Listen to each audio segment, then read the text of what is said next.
I've watched the changes in the creek over 30 years. I can tell you that 30 years ago there was a large bank of 4 or 5, 6 feet of wildflowers along the edge and big trees. I can tell you that there were schools of cutthroat trout that you could look into the creek and see them swimming. That there were abundance of crawdads, that salmon came up in the spring and the fall. I can tell you that there's been a diminishment in that life in the creek, as well as a great deal of erosion. I'm Gwendolyn Endicott. 30 years ago, I drove to this land and then fell in love with it. And we formed a family trust. And its purpose is to preserve this forest, to keep it alive for future generations in a time that diverse second growth forests, in fact, forests themselves, are becoming very scarce. The Nehalem Bay Watershed Council is dedicated to the protection, preservation, and enhancement of the Nehalem watershed. We often work with landowners on erosion mitigation projects and habitat restoration. The Watershed Council's restoration approach imitates natural processes whenever we can. In the case of wood placements for fish habitat or erosion control, this means simulating major disturbances or even natural disasters. Sometimes the process can come with a bit of an aesthetic shock to landowners. Wood naturally enters streams through landslides, bank erosion, or windstorms. Trees fall down, limbs end up in the water, and debris builds up on snags in the stream bed. This is sometimes viewed as a bad thing, but it's how nature does it. And through projects like this one on the West Fork of Coal Creek, we can place log jams to direct water flow to benefit both habitat and humans.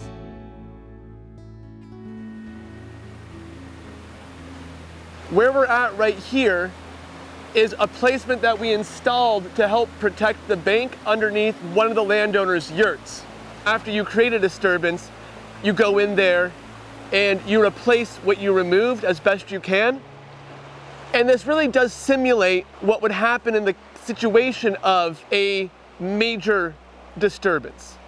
Is you have clearings created, trees end up in the creek, that redirects the creek in new directions, and then new vegetation comes back up in that disturbed area.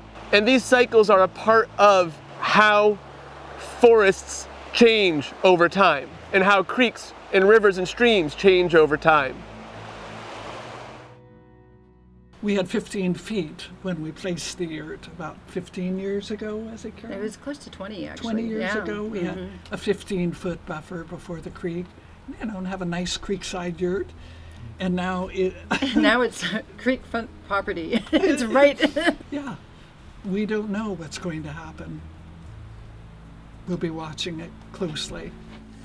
So what we're looking to do is bring a couple trees in that will line and be set up along the bank to divert the energy of the stream as it comes in and is hitting this bank so that it slows down the erosion process. Simultaneously, that's going to be slowing down all the water in the stream. That's going to allow for more gravels to fall out and provide spawning beds. It's going to help to carve out new pools underneath the logs that fish can hide in.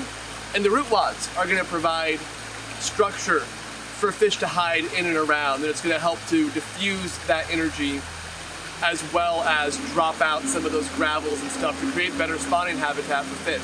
And so based off of these numbers of juvenile salmonids we found up here and off of some of these floodplain accessibility and the height of the terrace on the other side here, we knew that this was an area that if we added wood to it, we could get large benefits to the stream.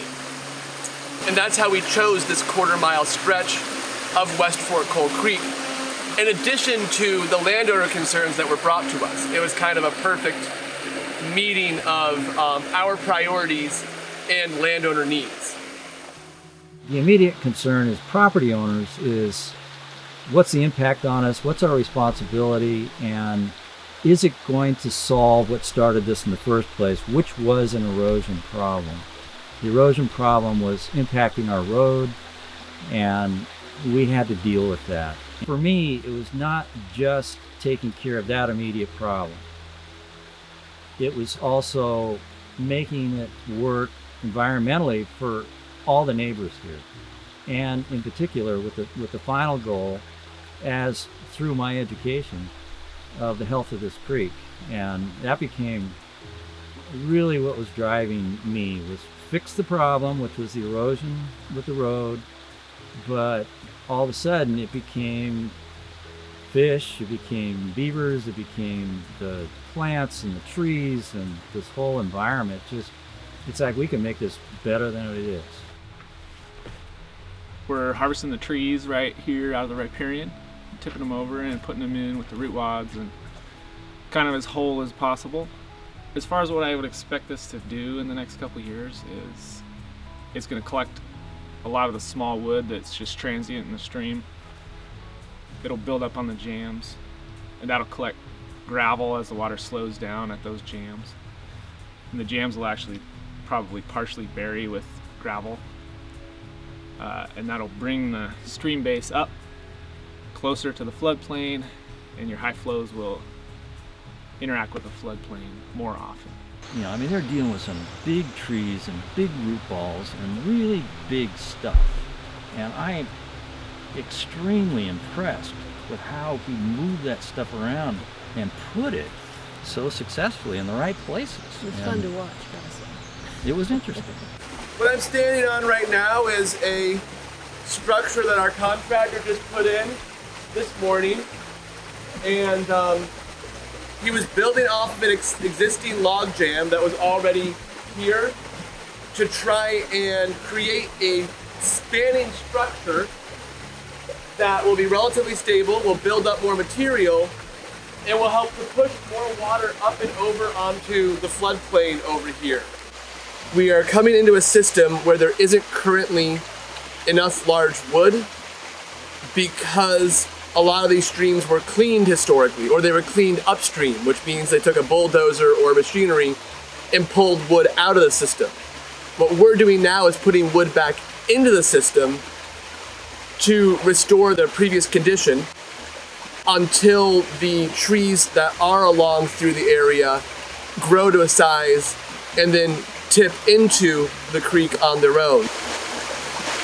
One particular question was, when you bring all that big equipment in, it's going to cause some damage. And what kind of correction are you going to make later? How are you going to fix that? And what is your intention from beginning to end?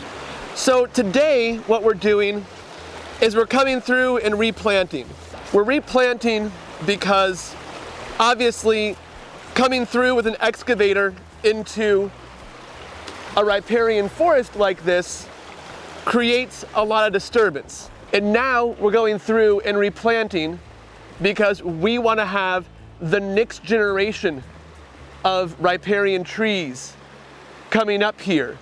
And we want them there to serve bird populations.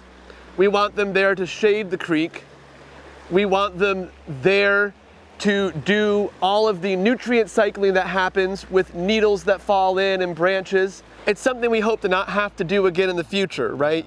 You hope that you come in and do a wood placement here, and a wood placement upstream, and a wood placement downstream, and then you reset to that historical condition where there was lots of wood in the creek, so you don't have to come back through and cause the disturbance in the same location like this again.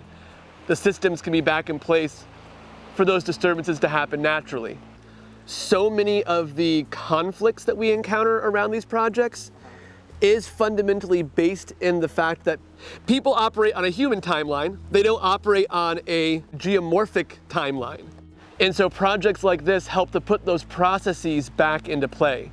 Like right now, this area looks a little bit like a logging operation, right? Like someone came through and did a timber thinning, which effectively we did. But because we're doing this replanting, and because there's so much stock that's been pushed just into the mud, that's all gonna come right back. This is all gonna be regrowth, and you're gonna have sword fern and salmonberry and the vine maples and new alders And all these different species that were here before, they're all just gonna spring right back, and it'll be a completely different location come spring. So it's been a year and a month since we implemented the project here at West Fork Coal Creek. Well, I think there are a couple of ways of looking at it. From the point of view of restoring fish habitat, I think that most people say it is well done. The other way of looking is the impact it had on our land. And that is more complex. Just the viewscape, which gave us these huge woody piles. And it made it a little more difficult to point out the beauty of the rainforest. They're not very pretty. No, they're not scenic. But they do create beautiful pools, so I see, both sides of it, that all that chaos also creates kind of these beautiful still pools with fish and frogs, and it's alive down there, so that's good to see. So in that respect, functionality, they've done a very good job. Clearly, those logs are diverting the water. They are moving the water in the right direction, and I have to say it is very, very effective what they do. In the long run, we do think it's successful, that this is a good thing that's going on here. We have seen a diversification of the water movement.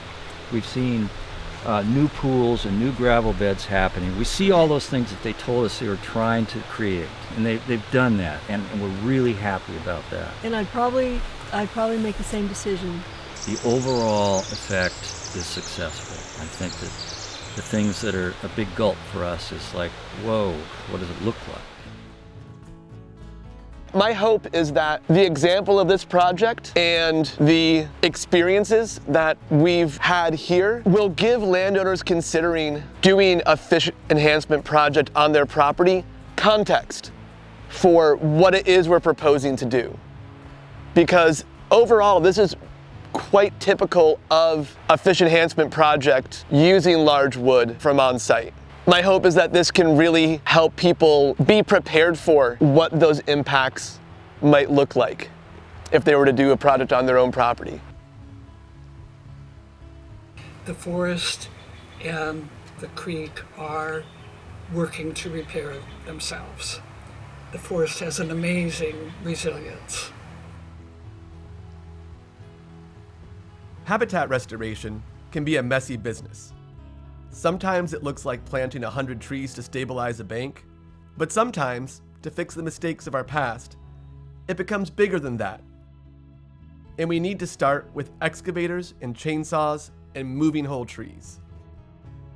It can be shocking to see, and the change is dramatic. It can look like a windstorm or an earthquake tore up patches of beloved forest. But windstorms, earthquakes, and landslides are natural, and those processes are often how trees inevitably end up in a river over time. Ultimately, a restored stream with side channels and pools, riffles and gravels, is a beautiful thing. After a project like this, the forest grows back better, despite our impact, just as it does every season in nature.